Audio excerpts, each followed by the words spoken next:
It's designed to make difficult takeoffs and landings all aboard an aircraft carrier. This is the U.S. Navy's X-47B, an unmanned aerial drone. It made history in July when it completed its first landing at sea. But the technology's not yet perfected, and on this day, the drone wasn't able to take off on its first run. As they were behind the catapult and they came up on the power to advance the aircraft towards the shuttle, they were unable to achieve enough residual thrust to make that transition. The Navy is still modifying how the X-47B electronically communicates with the carrier. A later test succeeded. So right now, takeoff, flight, and landing are all fully automated. 3.4 million lines of software code allows the drone to fly without a human pilot.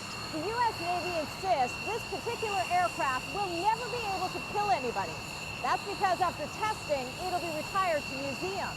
But the science on display here is just the beginning of the Navy's plans for unmanned flight. There may not be plans to weaponize this Navy drone, but that doesn't rule out future models. When the U.S. Air Force rolled out its Predator drone in the 90s, it was billed as a surveillance vehicle. But during the wars in Iraq and Afghanistan, the U.S. military armed the Predators. Today, they conduct drone strikes in Pakistan and Yemen. But these operations require fixed land bases and cooperation with host nations. On an aircraft carrier, at sea, the rules are different. You're sovereign where you are. You don't need to ask anybody's permission. You can bring American firepower within range of many countries on Earth and do it very matter-of-factly without permission from any other government.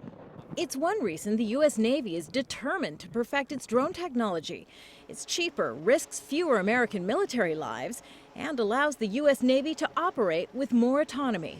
It allows what we call the dull, dirty, and dangerous mission sets that afford themselves to unmanned capabilities more aptly. It is the future of U.S. high-tech warfare. The military hopes will be fully operating in the next 3 years. Kimberly, Halkett, Al Jazeera, on board the USS Theodore Roosevelt.